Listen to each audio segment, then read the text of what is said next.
Le sujet, c'est financement des opérations de promotion immobilière, innovation au pluriel et réponse des banques. Et l'innovation majeure, c'est effectivement le crowdfunding, c'est-à-dire le financement participatif. Alors, pour vous donner une petite idée, l'immatriculation des plateformes à l'ORIAS, elle date d'il y a 1 an exactement, du 1er octobre 2014. Et au 24 juin, l'ORIAS comptait 57 plateformes de crowdfunding. Au 1er octobre 2015, 3 mois plus tard, elle en compte 79. Vous voyez à quel rythme l'on va. Donc, comme disait madame, le sujet nous interpelle, effectivement. Pour en parler à la table ronde, eh bien, nous avons 2 plateformes de crowdfunding, un promoteur et un banquier. Je vais leur demander de se présenter. Monsieur le banquier, à vous l'honneur. Oui, bonjour à toutes et à tous. Oui, donc je dirige la SocFim, qui est une banque dont la marque est la banque des promoteurs. Donc notre métier, c'est de financer les promoteurs. J'ai un de nos bons clients à mes côtés. Nous représentons grosso modo 25% de part de marché. Nous sommes premier ou deuxième du marché, avec environ 1,5 milliard de crédits mis en place chaque année pour les promoteurs. Et pour donner juste 2 chiffres, et après je m'arrêterai sur les chiffres, on finance actuellement 500 opérations, 38 000 logements en cours de financement et 1,5 million de mètres carrés tertiaires, commerce et bureaux. Votre voisin, le promoteur. Le promoteur client de la banque. Donc Johan Joubert, je suis président et fondateur de Réalité, qui est un promoteur immobilier essentiellement dédié au résidentiel, qui développe son activité dans le Grand Ouest de la France. Pour cette année, une centaine de millions d'euros de chiffre d'affaires et environ 700 logements vendus. Voilà, et vous êtes déjà caractérisé par un appel à des financements originaux qui ne sont pas le crowdfunding, donc vous aurez à nous parler de votre expérience tout à l'heure. Juste à ma droite, bonjour. Hexagone. Emmanuel Acosta, je suis le fondateur d'Hexagone, qui est une plateforme de crowdbuilding, donc de finance participative dédiée à la construction et la promotion. Donc dédié uniquement à la construction et à Tout la à fait. promotion. Alors on a des chiffres qui sont beaucoup moins brillants que ceux de la SocFim, puisqu'on n'est qu'à aujourd'hui 540 logements qui sont en proposition de financement sur notre plateforme. C'est un bon démarrage. Voilà. Et deuxième plateforme de crowdfunding, Bonjour. Joachim Dupont. Oui, Joachim Dupont, je suis président d'Anaxago et d'Anaxago Immobilier, donc une plateforme de financement participatif créée en 2012 qui a investi depuis son lancement une trentaine de millions d'euros dans des projets à l'origine dans le capital risque et aujourd'hui, pour une grande majorité, dans la promotion immobilière. Eh bien, vous avez le micro, gardez-le. Joachim Dupont, présentez-nous un petit peu ce que c'est que le crowdfunding ou financement participatif. Comment ça marche? Je peux poser une question? Allez-y. Tout le monde sait ce que c'est le crowdfunding? Oui, ok. Bon, c'est déjà une bonne chose. Ça veut dire que le principe, c'est toujours très simple. Après, on va peut-être différencier. Ah, il y a un petit nom. Le principe, c'est simple, c'est qu'on vient fédérer un réseau de contributeurs privés pour répondre à des besoins de financement. Ces besoins de financement est de quelques centaines d'euros à plusieurs millions d'euros. Donc c'est comme ça que le crowdfunding est né, l'industrie est née dans le financement des milieux culturels ou artistiques. Il y a quelques années, vous avez peut-être entendu parler de My Major Company, des chanteurs comme Grégoire, avec des airs comme ça qui peuvent vous rester en tête. C'était le début de la finance participative ou la finance communautaire, et on a permis à des internautes de venir financer des projets culturels ou artistiques. Depuis, le marché a bien grandi, puisqu'il double chaque année au niveau mondial. Et l'année dernière, c'était 12 milliards d'euros de collecte au niveau mondial, 34 milliards cette année. Et c'est un marché qui va doubler comme ça encore pendant quelques années.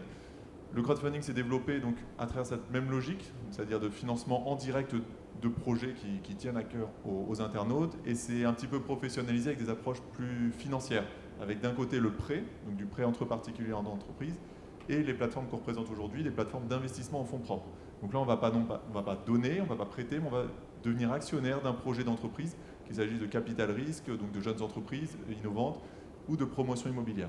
Donc aujourd'hui, voilà un petit peu le crowdfunding, ce que ça représente. En France, c'est encore des montants qui sont assez limités quand on parle de la sphère financière. C'est 144 millions d'euros l'année dernière collectés, mais c'est un marché qui est en très forte croissance puisque c'est le double des années précédentes.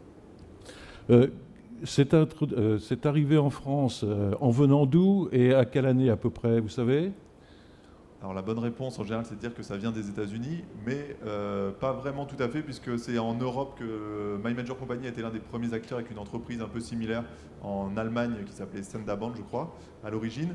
Et ensuite c'est les États-Unis qui ont pris le relais avec des plateformes, les leaders aujourd'hui mondiales qui sont Kickstarter dans le don. Vous avez peut-être entendu parler, donc on peut préfinancer des projets en don.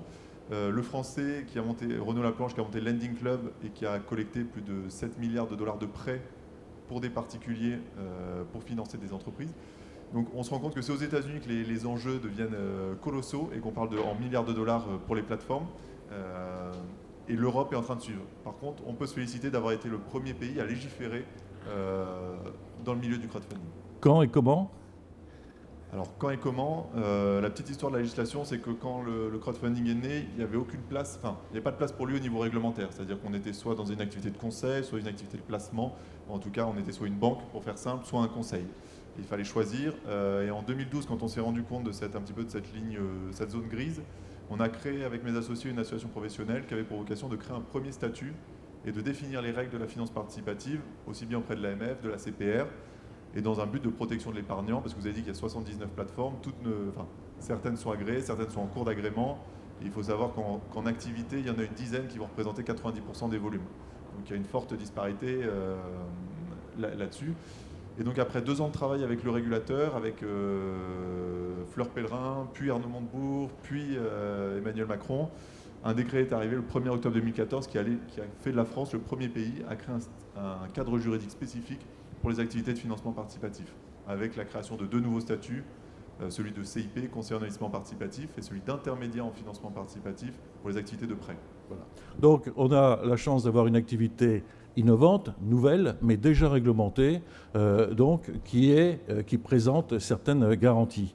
Alors parlons garantie, je me rapproche de vous, Emmanuel Dacosta. Vous avez centré votre plateforme dès le départ sur le crowdfunding immobilier avec ce néologisme de votre invention, le crowd building, c'est-à-dire construire, c'est la foule qui construit. Et votre démarche à vous, c'est donc d'être dédié uniquement aux promoteurs. Alors, comment les recrutez-vous, ces promoteurs ? Alors, sur le recrutement des promoteurs, en fait, le crowdbuilding, en fait, c'est l'application de la finance participative uniquement à un secteur qui est un micro-marché, qui est donc la construction et la promotion. En fait, la particularité, pour expliquer un peu le schéma, c'est qu'en France, on a une réglementation qui s'appelle la vente en état futur d'achèvement. Et donc, on est capable aujourd'hui de savoir, grâce au contrat de réservation d'un programme, quand est-ce que seront remboursés les investisseurs et d'où viennent ces fonds. Donc, c'est un financement qui est un bridge, un pont, entre le moment où le promoteur a besoin d'argent et le moment où le promoteur sera en capacité de rembourser cet argent. L'intérêt, en fait, c'est de pouvoir s'adresser à une clientèle de petits promoteurs locaux et régionaux qui ont un accès moins facilité parfois au crédit ou qui n'ont pas les relations pour le faire. Le deuxième point, on appelle ça crowdbuilding parce qu'on s'adresse à des projets locaux. Donc, ce qu'on recherche souvent dans les projets, c'est des projets qui vont défendre des valeurs un petit peu au-delà de la construction simple.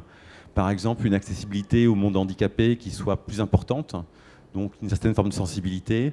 Et je dirais également, on a fait nôtre en fait la doctrine d'un prêtre ouvrier des années 50 dans la construction coopérative, bâtissons ensemble la cité de demain, parce que c'est vrai qu'au travers de cette construction, c'est créateur d'emplois et de logements, ce qui sont des choses dont on a bien besoin.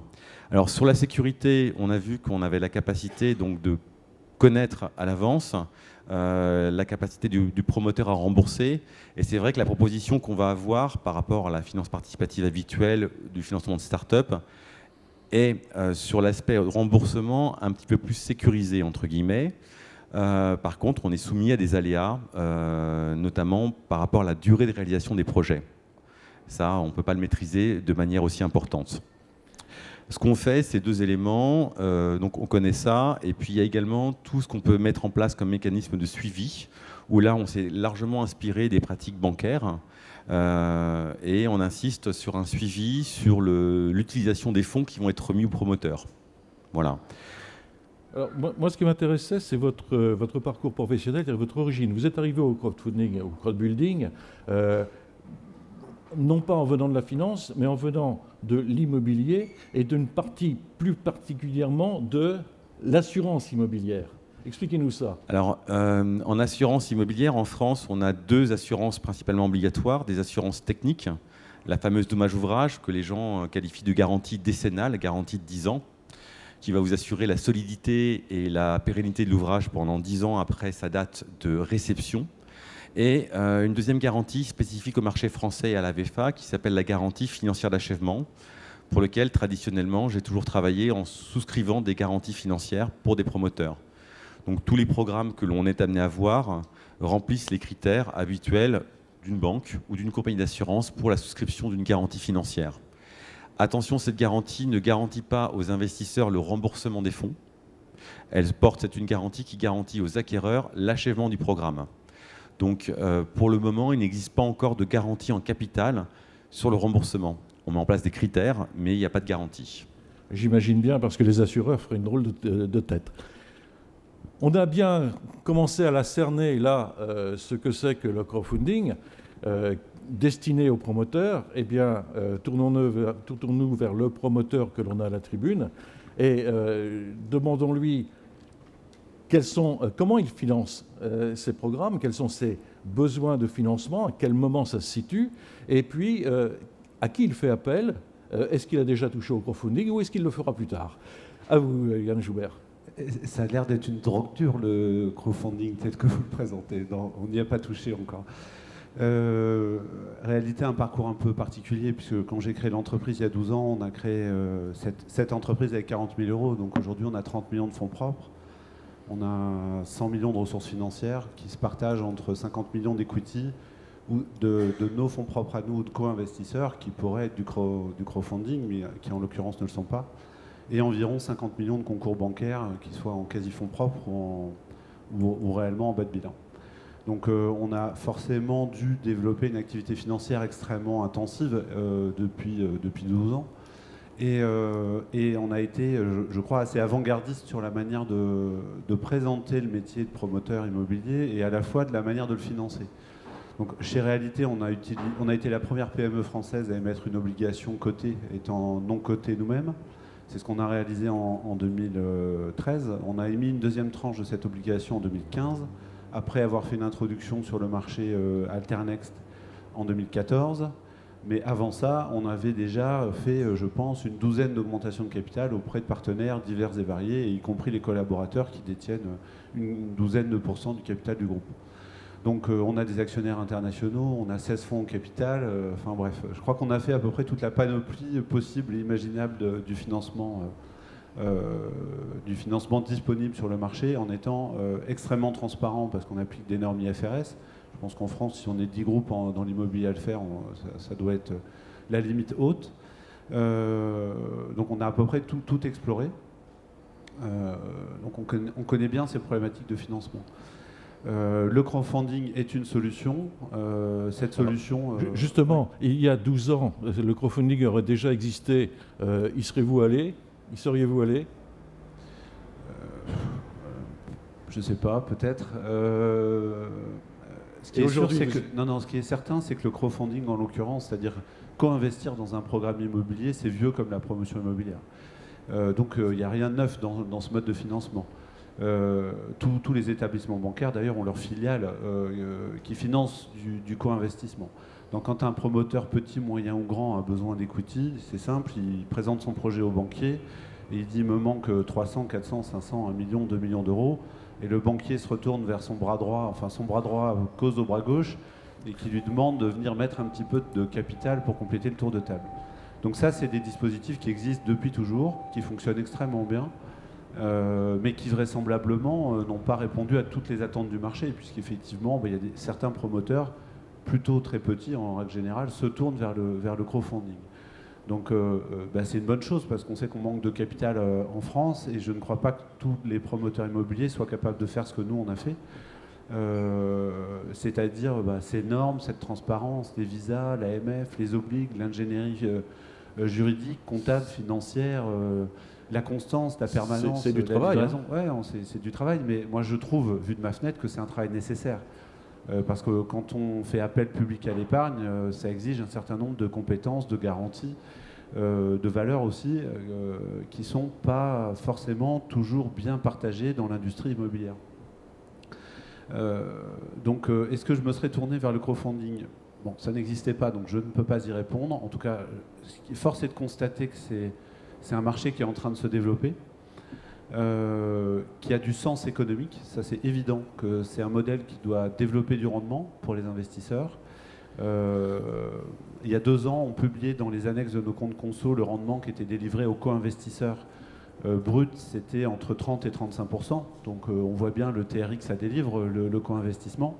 Maintenant, on voit aussi que l'essentiel des plateformes propose des produits d'investissement plutôt entre 7 et 12. Donc il y a un peu d'évaporation quand même dans le schéma. Ça, c'est un premier mystère auquel j'ai du mal à répondre. Ensuite, pour connaître bien mon métier et bien mon marché, je suis parfois un peu surpris de la qualité des opérateurs qui se tournent vers ce genre de plateforme. Donc c'est là où la qualité des équipes de gestion dans les plateformes est hyper importante pour bien sélectionner les opérateurs et pas seulement les opérations. Parce qu'une opération est source de conflit d'intérêts majeur. C'est-à-dire qu'il faut garder en tête qu'une SCCV qui porte le programme, qui est financée par une plateforme de crowdfunding, est elle-même source de facturation. C'est une source de revenus pour le promoteur immobilier, mais il y a un ensemble de tiers, environ une trentaine d'entreprises qui facturent cette SCCV.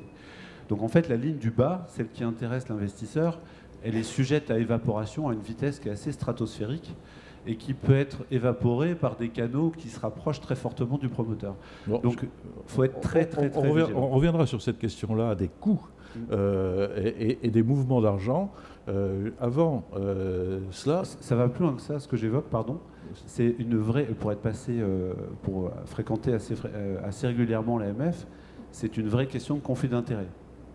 On est d'accord, mais on va revenir. C'est pas qu'une question de coût. Voilà. Je voudrais qu'on termine ce tour de table avec celui qui est directement concurrencé, c'est-à-dire le banquier. Alors, comment vous, banquiers, habitués au financement des promoteurs, comment avez-vous ressenti cette arrivée du crowdfunding ? Est-ce que ça commence à vous faire peur ou est-ce que vous avez déjà les armes ou est-ce que vous allez devenir plateforme de crowdfunding vous-même ? Alors, d'abord, on ne va pas se battre, ce n'est pas un problème d'armes. Je crois que si on devait se battre, on a une grosse longueur d'avance.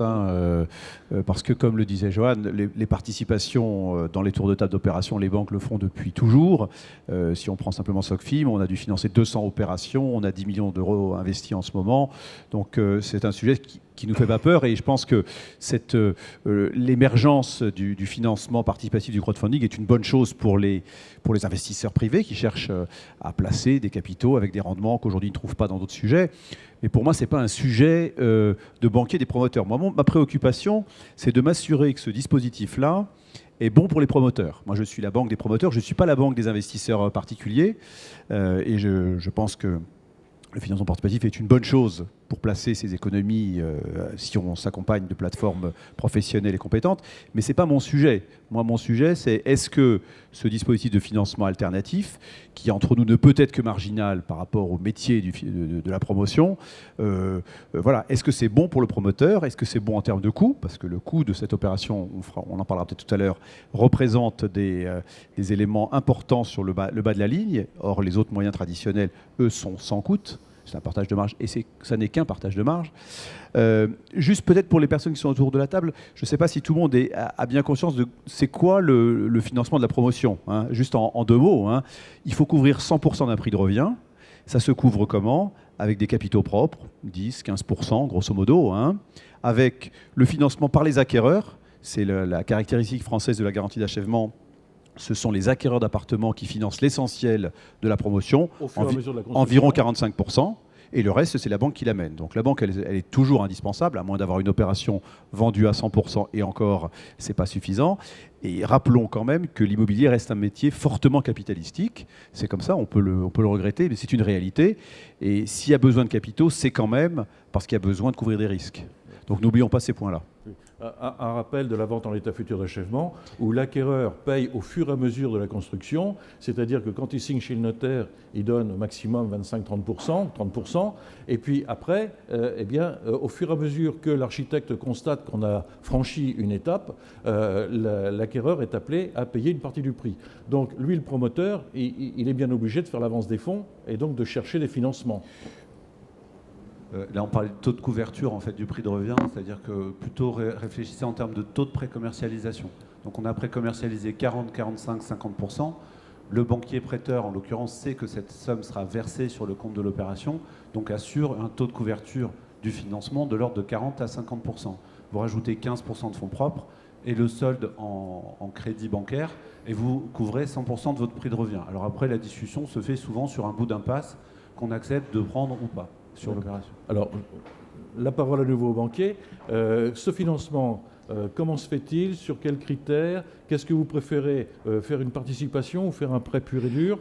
C'est deux sujets de nature différente. Notre métier, c'est de faire des crédits. La banque, c'est faire des crédits et des garanties d'achèvement, puisque dans le financement de la promotion, la moitié de l'activité consiste à faire des garanties d'achèvement. On parlait des garanties assurantielles, mais le métier de la banque, c'est de faire des garanties d'achèvement qui protègent l'acquéreur qui a avancé des fonds et qui veut quand même être sûr qu'à la fin, il aura bien un immeuble terminé. Donc nous, les critères de choix, c'est d'abord le professionnalisme et la compétence du promoteur. Enfin, une relation de client à banquier, c'est d'abord, est-ce que ce client, mon partenaire, est quelqu'un en qui j'ai confiance, est-ce qu'il va être capable de produire l'objet? Parce que Yann le racontait, la promotion immobilière, c'est tout sauf un long fleuve tranquille. C'est semé d'embûches, qu'elles soient administratives, financières, commerciales, techniques, et j'en passe. Il faut être très aguerri. Donc, le premier critère de choix, c'est celui-là. Le deuxième critère de choix, c'est la qualité du produit qui est proposé, ce qui correspond à un marché qu'on a identifié. Voilà, est-ce qu'on va faire des petits appartements là où il n'y a que des personnes âgées ou des grands appartements là où il y a beaucoup de familles? Et le troisième sujet, c'est la qualité de gestion du promoteur, parce qu'encore une fois, un risque, ça se gère au quotidien, et pour ça, il faut avoir les équipes dédiées. Donc c'est ça les critères. Après, la participation, c'est un autre sujet. Moi, j'ai 15 millions d'euros à investir en tour de table dans les opérations de promotion pour obtenir un rendement qui est celui que j'aspire, un rendement, un TRI de l'ordre de 25%, grosso modo. L'opération peut le proposer ou pas. Et on a typiquement régulièrement des opérations qu'on est ravi de financer en crédit, parce que les couvertures de risque sont bonnes, que le promoteur est bon, mais sur lesquels on n'irait pas en participation parce que le rendement, il est que de 12%. Ça n'empêche pas que du point de vue du banquier, l'opération est très bonne, en régime à sécurité, mais j'irai pas investir. Donc c'est pas l'un ou l'autre, c'est éventuellement l'un et l'autre, ou c'est l'un tout seul, et c'est jamais par contre que la participation. Mon métier n'est pas fait de faire du capital développement, c'est de faire de la banque. D'accord. Je vais revenir à Joachim Dupont. Alors on a parlé... on a commencé à parler rémunération. Quand un internaute vient chez vous, s'inscrit sur un programme en disant « moi je suis prêt à le financer, je suis prêt à verser 100 unités », qu'est-ce que vous lui proposez comme rémunération à cet investisseur privé particulier? Aujourd'hui, on a sorti 2 opérations qui sont dans les 2 fourchettes. Il y a une opération qu'on a sortie à 8%, qui est une opération très courte de refinancement de fonds propres, et une opération à 20% de TRI. Donc on est sur des logiques entre 8 et 20. Je voudrais juste répondre là-dessus. Donc là-dessus, c'est entre 8 et 20, et le cœur du métier, c'est entre 8 et 15. Alors, attendez là, vous me dites une rémunération d'une obligation, d'un prêt. Alors, c'est pas une obligation, c'est une prise de participation en capital. C'est une prise de participation, parce que là, on serait dans le taux d'usure. Là. On a entendu tout à l'heure 25, 35, donc on parle bien de partage de marge, c'est-à-dire que pour bien comprendre et pour enlever toutes ces questions d'usure, toutes ces questions de taux, peut-être pour comprendre un bilan de promotion, un coût de construction à 100, on va faire une marge de 10 dessus, si vous me corrigez, on va faire une marge de 10. Le promoteur va amener 15 à peu près de ce coût de construction. Donc sur 15, s'il fait l'opération seul en fonds propres, il va récupérer 10. Donc ça veut dire qu'on est proche de 80% de taux de retour sur investissement, de retour sur l'equity investi par le promoteur. La proposition de valeur du crowdfunding, et en fait, il faut bien voir qu'on peut mettre en avant les risques, on peut mettre en avant la bulle potentielle qui est en train d'arriver avec le nombre de plateformes, mais c'est qu'il y a d'un côté des investisseurs qui trouvent un intérêt et un relais de croissance et un potentiel retour sur investissement plus important dans un contexte économique qui est un peu mort en termes de placement financier, et de l'autre des promoteurs qui voient un potentiel de développement plus rapide de leur activité, puisqu'ils mettent moins de fonds propres dans chaque opération. Au lieu de mettre les 15 qu'ils mettaient d'habitude, ils vont mettre que 7,5. Le crowdfunding va prendre 7,5. ou l'investisseur classique ou l'investisseur en capital développement. Et derrière va se faire un partage de marge. Donc pour le partage de marge, de ce que j'entends, c'est que ça se fait de manière habituelle en pari passu, c'est-à-dire que quand on prend 50% des fonds propres, on récupère 50% de la marge. Le crowdfunding a cet avantage de parfois être un peu plus souple parce qu'on intervient plus tard dans les opérations. C'est pas qu'on est plus souple dans l'absolu, c'est qu'on intervient un peu plus tard dans les opérations et donc on prend un peu moins de risques. Et donc on va pouvoir apporter 50% des fonds propres, mais prendre que 20% de la marge ou 30% de la marge. Et donc c'est pour ça qu'on peut voir des taux qui sont plus faibles quand on intervient sur du refinancement d'une opération de logement social totalement précommercialisée. On a des taux qui sont plus faibles, forcément. Mais par contre, si on intervient très tôt dans une opération en amont, on va avoir des taux qui vont être de l'ordre de 18, 20, 25.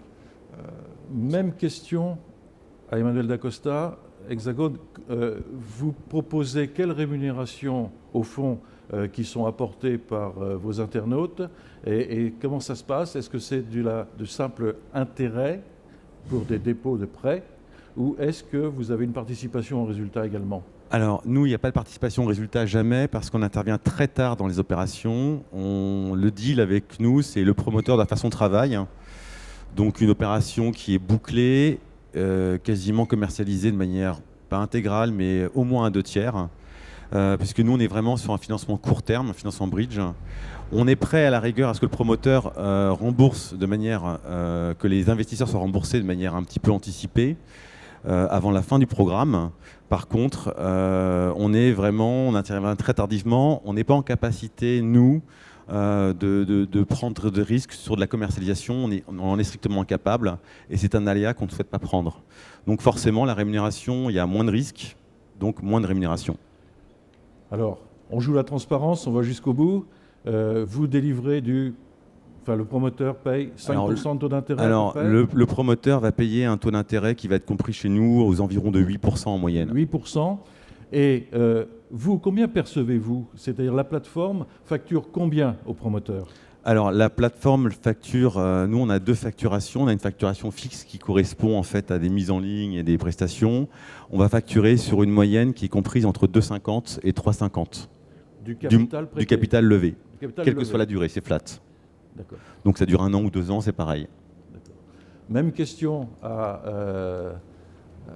Nous, on est plus cher partout. On prend 6% lors de la mise à disposition des fonds. On crée le véhicule d'investissement intermédiaire qui investit dans le véhicule. Donc, on se charge de toute la partie juridique et ça coûte 6% au promoteur, plus le coût du capital, qui là est totalement indépendant de la rémunération de la plateforme. Donc 6% du capital levé, là aussi. À la mise à disposition des fonds. À la mise à disposition des fonds. OK. Johan Joubert, ça vous paraît cher ou pas cher? Vous parliez d'évaporation tout à l'heure. Où est-ce qu'elle est, l'évaporation? Enfin, à mon sens, elle est entre le résultat qui est sorti en capital de l'opération et la rémunération qui est proposée à l'investisseur qui investit sur la plateforme. Je pense que l'évaporation, elle est là. Après, côté coût promoteur, évidemment, c'est moins cher en banque, mais pour un mode de financement alternatif, non, ça me paraît tout à fait acceptable. C'est-à-dire côté promoteur, c'est pas choquant. Un promoteur qui va ne pas trouver des capitaux dans son environnement industriel, qui ne va pas réussir à convaincre une banque de financer son bas de bilan dans des conditions Euribor plus 2, plus un point de commission d'engagement, donc on va être à 3,3, qu'il soit obligé de payer 6 ou plus, bon, ça me choque pas. Ça... Le banquier, M. Colas-Istria, alors l'argent n'est pas cher en ce moment. Combien de temps ça va durer? Alors, ça risque de durer encore un moment, mais de toute façon, si l'argent remonte, les taux remonteront aussi pour les investisseurs. Donc, c'est un système qui évoluera parallèlement. Voilà, moi, je suis d'accord avec Yann sur le fait de dire le promoteur qui n'arrive pas à se financer, soit son crédit relais, soit ses fonds propres, ma foi, le coût, quelque part, du côté du promoteur, peu importe le coût, si ça lui permet de faire l'opération qu'il a envie de faire. La question qu'on peut se poser, c'est normalement, et aujourd'hui, les banquiers sont souvent critiqués, mais la réalité quand même, c'est que le financement des projets de promotion est un financement assez ouvert. Il y a 4 groupes en France qui exercent ce métier et qui couvrent l'essentiel des métiers. Donc l'une des bonnes questions à se poser, c'est quand un promoteur n'arrive pas à se financer, il y a peut-être quelques raisons. Bon, et ça, c'est un sujet à adresser aux investisseurs. Après, j'entends l'effet de levier pour pour le promoteur de dire, moi finalement, si je refinance une partie des fonds propres, je peux faire une opération de plus, j'ai mes honoraires derrière, donc j'ai un effet de levier qui est intéressant. Donc ça me paraît un sujet pertinent. Mais alors là, on est plus sur du refinancement que sur de la prise de risque. C'est encore autre chose. Et ça, d'autres véhicules bancaires ou parabancaires peuvent le proposer que le crowdfunding. Il y a aujourd'hui beaucoup d'opérations de financement par des obligations ou autres directes qui permettent à un promoteur de faire du levier sur le niveau, la masse de fonds propres qu'il est capable de lever ou d'avoir directement dans son bilan. Joachim Dupont, vous souhaitiez... Non, je voulais juste, est-ce qu'il y a, enfin, je pense que le sujet de la table ronde est intéressant parce qu'on parle d'innovation et on est en train de nous opposer entre anciens modes de financement, nouveaux, etc. Oui, il s'agit. s'agit. Il y a peut-être un truc à casser, même dans la réponse qui vient d'être apportée. C'est pas la bataille des anciens et des modernes. C'est qu'on finance les mêmes opérations. On a 3 sujets en cours avec la SOCFIM. La vérité, c'est qu'on finance les mêmes promoteurs. Il n'y a pas d'un côté, alors on a voulu faire croire que le crowdfunding permettait de financer tout ce qui n'était pas finançable sur Terre. Le fait est que ça ne marche pas, parce que les investisseurs, quand vous avez un banquier à convaincre ou un comité d'engagement de 5 personnes à convaincre, et ben, quand vous avez 150 personnes à convaincre sur Internet que votre projet est au bon emplacement, parce que c'est des gens qui ne sont pas plus bêtes que vous et moi, hein, c'est des gens qui ont une expertise, qui investissent en moyenne 10 000 € par projet. Sur la plateforme, il y a des gens qui ont déjà investi plus de 600 000 €. Donc on a des gens de la secteur financière, on a même des gens de banques de promotion qui investissent chez nous. Donc il faut arrêter de penser que le crowdfunding c'est fait pour les neuneux et qu'on va financer que les canards boiteux. Ça, une fois qu'on a dit ça, je pense qu'on peut se dire qu'on travaille dans les mêmes conditions. Le risque pourrait exister, il faut être vigilant là-dessus. C'est pour ça que vous avez posé des très bonnes questions en disant comment vous sélectionnez. Mais la vérité, c'est qu'un promoteur qui vient nous voir aujourd'hui, il a son crédit d'accompagnement, mais c'est une logique de croissance. C'est comme un dirigeant d'entreprise, et aujourd'hui on est pas mal de dirigeants d'entreprise sur la table. C'est un dirigeant d'entreprise qui veut se développer, il a besoin de fonds propres, il a besoin d'investir. Donc quand on lui propose une nouvelle source de financement, et pour moi je n'opposerai pas l'émission obligataire qui est une sorte de financement participatif, puisqu'on fait appel à des privés. Et moi j'ai eu des gens qui ont souscrit des obligations réalité en disant « Qu'est-ce que vous en pensez? Est-ce que c'est la même chose que chez vous ?» Donc je n'avais pas la capacité de leur répondre, mais on a la même population qui souscrit des obligations réalité à 8 ou à 9, je ne sais plus à combien elles sont, et aujourd'hui des gens qui investissent sur la plateforme. On a la même population. Les clients sont des professionnels de l'immobilier qui, chez nous, le critère, c'est qu'ils aient déjà livré une centaine de lots dans leur existence. Et donc, on se retrouve exactement sur le même secteur.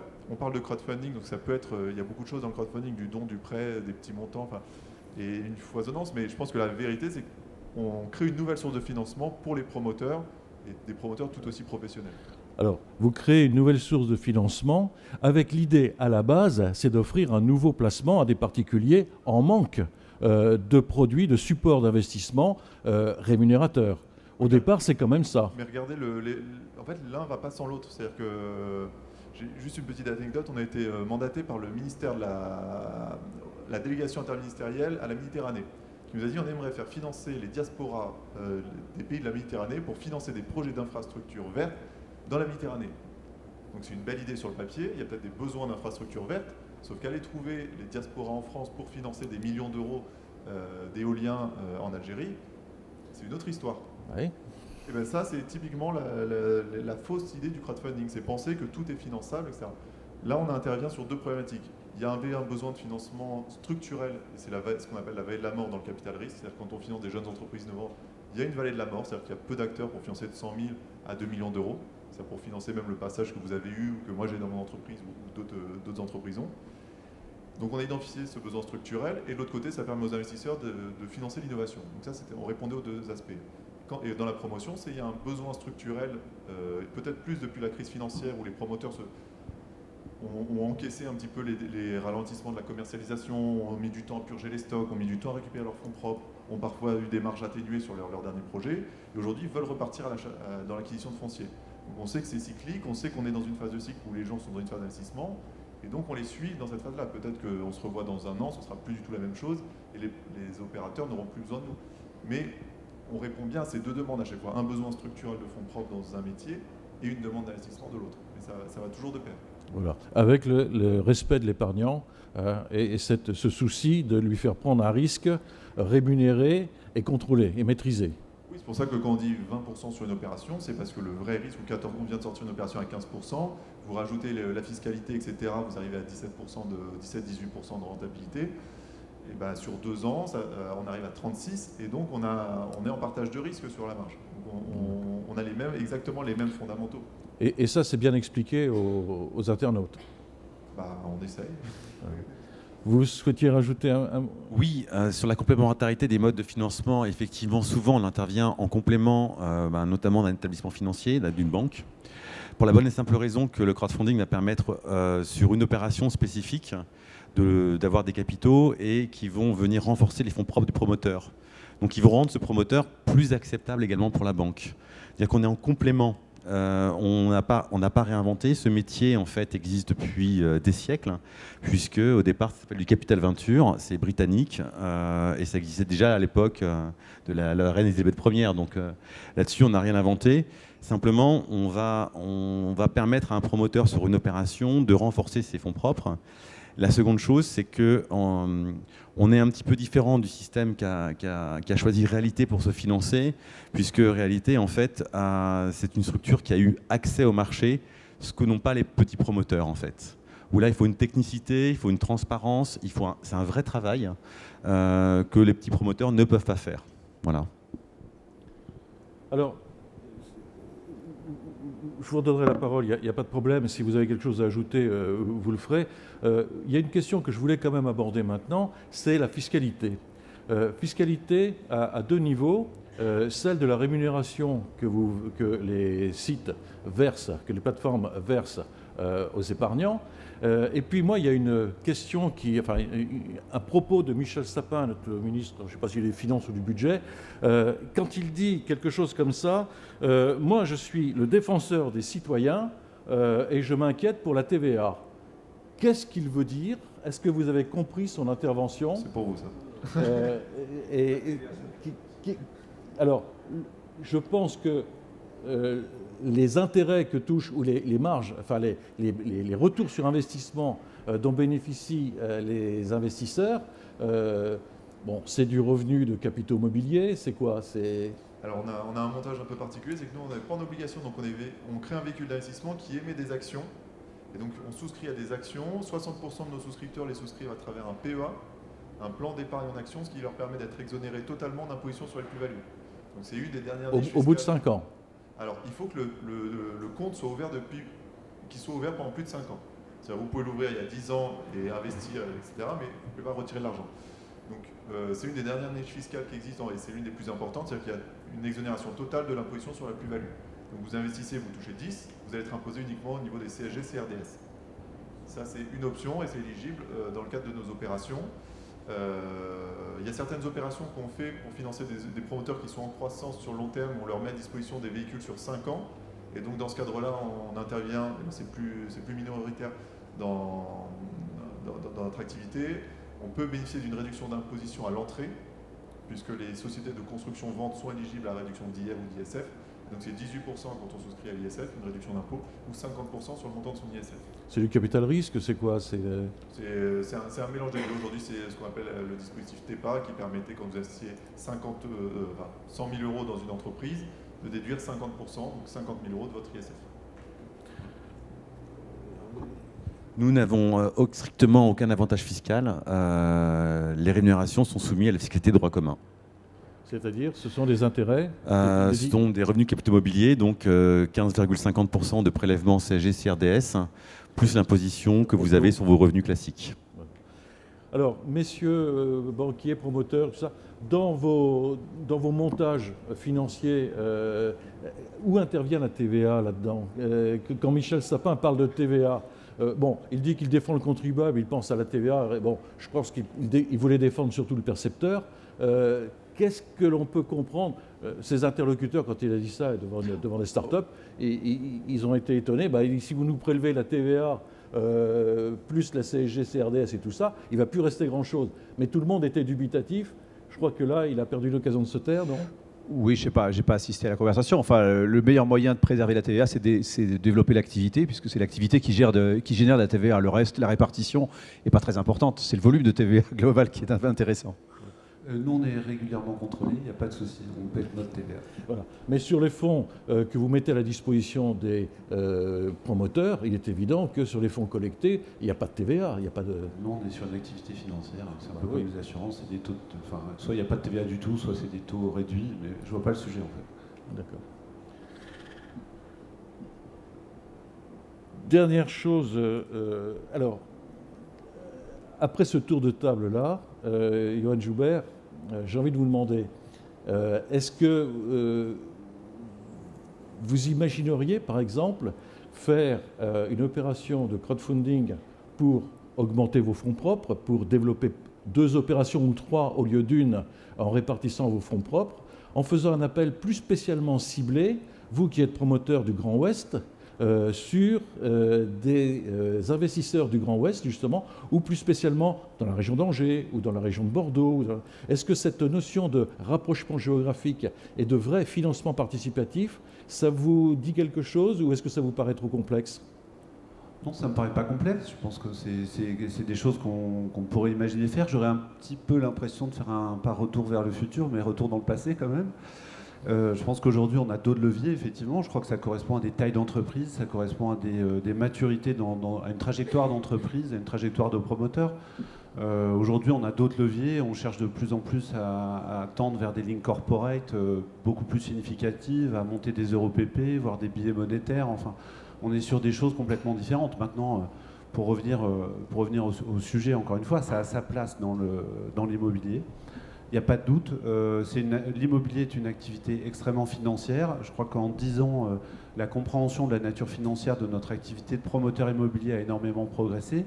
Les plateformes font progresser aussi la vision qu'a le grand public de ce métier, qui est un métier passionnant, extrêmement complexe, mais comme le rappelait Olivier, extrêmement risqué, où les cartes sont loin d'être rabattues au début de l'opération. Moi, ce qui m'inquiète, c'est vraiment le nombre de plateformes qui vont vouloir tourner autour de ce métier-là où le rendement paraît facile. Ça, c'est un truc qui vraiment m'interpelle. Et on va revenir incessamment à la même question, c'est celle des hommes, la qualité des équipes, la capacité qu'auront les plateformes à réellement analyser le risque du projet, analyser le risque promoteur aussi, qui est un risque important dans l'exécution de l'opération. De faire très attention dans les montages de défiscalisation ISF, TEPA, parce qu'on a vu aussi un certain nombre de montages de fonds parisiens avec une cascade de sociétés où on loge plus ou moins des collaborateurs pour être éligible à l'ISF, etc. Enfin, voilà, on voit des montages où on est à la limite de l'abus de droit fiscal. Donc, faut vraiment... moi, si j'avais un conseil à donner, c'est pas de s'étonner des rendements qui sont proposés, parce qu'on a un métier qui peut délivrer ces rendements-là. Mais c'est vraiment d'être très vigilant dans le choix de la plateforme, qui elle-même doit être vigilante dans le choix de ses équipes de gestion. Alors, vous abordez cette vigilance qu'il faut avoir. Messieurs les crowdfunders, une question, parce qu'on n'a pas parlé, et volontairement, mais on va en dire juste un mot quand même, c'est que vous avez à côté des plateformes qui cherchent à financer des entreprises pour des projets, vous avez également des plateformes qui proposent d'investir directement dans un produit immobilier, c'est-à-dire qu'elle vous propose d'acheter des parts de sociétés qui elles-mêmes achètent un bien et qui met le bien en location et vous propose après de toucher des revenus fonciers ou des revenus commerciaux. Qu'est-ce que vous en faites? Vous n'en faites pas? Pourquoi? Alors on n'en fait pas pour une simple et bonne raison, c'est qu'on n'a pas d'avantage concurrentiel à proposer ce type de produit alors que les SCPI de la place le font très bien. SCPI, Société Civile de Placement Immobilier. Qui achètent des biens immobiliers pour les louer, c'est de l'achat collectif et on achète une part de SCPI, on est propriétaire d'un immeuble, une dizaine d'immeubles dans Paris et on a un rendement entre 4 et 6% par an sur une période assez longue en général. Donc il n'y a aucun besoin dans le marché. On revient à cette question de besoin. Il n'y a aucun besoin dans le marché pour acheter des biens comme ça à mettre en location. Donc ça, c'est la première raison qui est fondamentale. Et ensuite, parce que le montage est un petit peu particulier, en tout cas dans le montage qui est opéré par certaines plateformes, c'est qu'on devient directement actionnaire ou associé, en tout cas, d'une société civile. Et donc, on est responsable de manière solidaire et illimitée sur le passif de la structure. Et c'est ce qui est le point le plus inquiétant. C'est-à-dire que quand on a parlé tout à l'heure, on crée un véhicule d'investissement, donc une société de capital, qui bloque la responsabilité au niveau du capital apporté, donc jamais au-delà. Voilà. Et ce qui peut être inquiétant dans ces montages-là, c'est de dire qu'on est associé avec des gens et on peut être redevable du passif au-delà de notre investissement. Donc c'est la limite un petit peu du montage. Oui, Les SCCV où on réalise nos opérations de promotion immobilière sont aussi des sociétés civiles de construction-vente, des sociétés civiles où l'ensemble des actionnaires transparentes sur le plan fiscal et transparentes sur le plan des responsabilités. Et c'est bien tout le sens du métier de maître d'ouvrage, c'est de prendre du risque. Or, on voit aussi dans tous ces montages une décorrélation très forte entre le risque qu'on veut faire prendre ou pas à l'investisseur, le rendement qu'on lui propose et le sous-jacent où on fait des montages alambiqués pour faire en sorte qu'il y ait les rendements mais pas les risques. Enfin bon. Donc il y a un moment aussi, je suis surpris de ça, quoi. Oui, on veut être. Je comprends que vous n'alliez pas dans une SCI. Et en même temps, j'ai du mal à comprendre que vous n'alliez pas dans une SCI, mais que vous alliez dans des SCCV où le risque est encore plus important. Nous, on a des contrôles des DTM, on est en pénal. On a eu des écroulements d'immeubles. On a du travail clandestin qu'il faut qu'on gère. On a des problématiques de marge. On a des problématiques d'assurance. On traite des problématiques de levée de réserve les 5 années qui suivent les livraisons. Il y a des pollutions, il y a des recours, il y a du TGI. Enfin, c'est un métier. C'est un métier, quoi. Puis ça le banquier, oui, moi je rebondis parce que moi, mon métier, c'est d'accompagner les promoteurs et de m'assurer qu'ils ne se mettent pas en risque. Dans un système comme ça, l'investisseur, il rentre à mi-chemin, il sort avant la fin, le promoteur il va rester avec les risques sous-jacents pendant 5 ou 10 ans. Donc dans le calcul de l'opportunité, il y a certes l'avantage d'avoir un effet de levier pendant un moment, mais s'il y a un contentieux technique qui en général survit 2-3 ans après, donc les investisseurs sont partis depuis longtemps, c'est le promoteur tout seul qui va avoir 100% du sujet et non pas 50%. Donc le levier est assez c'est chez le promoteur. Moi je suis sorti du risque. Moi j'assume le risque, ma SCI, jusqu'à qu'elle soit liquidée, et il faut 10 ans pour la liquider, je vis avec. Deuxième chose, et dernier point, dans une opération de promotion, il arrive régulièrement qu'il y ait besoin de remettre de l'argent en cours de vie. C'est pas forcément un échec de l'opération, c'est que le dispositif fait qu'il faut peut-être remettre à un moment de l'argent. Qui le remet? Parce que là, on ne fait pas un deuxième tour de crowdfunding pour remettre de l'argent dans un projet. Je ne crois pas. Enfin, je ne pense pas que ce soit jamais arrivé. Mais si ça devait arriver, je pense que là aussi, le promoteur aurait 100% de l'effort à porter seul. Donc voilà, il y a quand même des sujets. Moi, je prends là le point de vue, non pas du banquier, parce que moi, le banquier, c'est relativement différent. Je ne le connais pas, l'investisseur. Je connais que le promoteur. Mais pour le promoteur, il y a un vrai sujet. Alors, deux choses. Alors, je vous donne la parole tout de suite, Emmanuel. Je voulais juste apporter une petite précision. C'est que investir dans une SCI ordinaire, c'est s'exposer effectivement à devoir redonner de l'argent si la SCI était en faillite, par exemple. Ce qui peut se produire si on fait des travaux dans un immeuble existant, on fait des travaux et puis malheureusement les travaux tournent mal et on a des responsabilités sur les immeubles voisins qui peuvent emmener très très loin et qui ne sont pas forcément assurés ni même assurables. Donc là, il faut faire très attention. Et quand on investit dans une SCPI, Société Civile de Placement Immobilier, la loi a prévu que les SCPI, depuis quelques années, vous ne risquez de perdre que votre mise de départ. On ne pourra rien vous demander de plus. Alors que si vous avez des parts de SCI et qu'elle fait de mauvaises affaires et qu'il y a des dettes supérieures au capital, eh bien chaque associé est obligé de recracher à concurrence de sa part dans le capital. Donc ce n'est pas un risque limité, c'est un risque illimité, chacun en proportion de sa part. Bon, alors, c'est pour ça qu'on va clôturer cette question de la SCI comme moyen d'investissement. Revenons au crowdfunding de financement des promoteurs, etc. Emmanuel Dacosta, il y a quand même aussi une sécurité, c'est de ne pas tout mettre ses billes. Parlons montant un petit peu, parlons montant de combien chacun apporte, le montant maximum des opérations finançables. Voilà. Alors d'abord, le cadre réglementaire prévoit que le montant maximal finançable par crowdbuilding, enfin crowdfunding, pour une opération de promotion est de 1 million d'euros par projet. Donc c'est un montant qui est relativement limité, ce qui fait que nous n'intervenons pas sur des opérations très très importantes. Et si on devait intervenir sur une opération importante, ce sera toujours en relation avec un établissement financier, parce que les ressources propres du crowdfunding ne suffiront pas. La seconde chose, c'est effectivement, on limite excessivement la responsabilité des investisseurs. C'est ce qui explique pourquoi les investisseurs ne sont pas rémunérés à 25 ou 30%. Ce ne serait pas équitable. Ils sont plus protégés que le promoteur, parce que nous, on est là pour défendre l'intérêt des investisseurs. Et donc, de ce fait-là, il ne faut pas se leurrer. Effectivement, à la fin des fins, s'il y a un problème, c'est le promoteur qui en prendra plein la figure. On ne le souhaite pas parce qu'on va le soutenir au départ.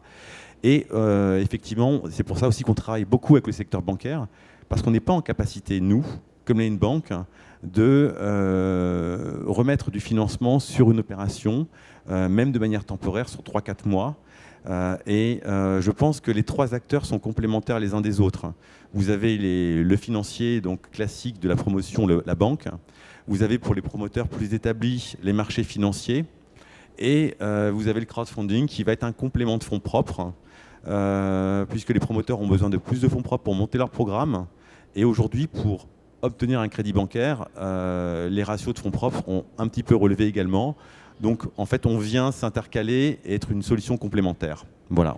Alors, précisément, imaginons hein, j'ai 40 000 euros à investir. Le banquier va me proposer royalement sur le livret 0,75 et peut-être si les fonds sont bloqués pendant 2 ans, il va peut-être me proposer 1 ou 1,25%.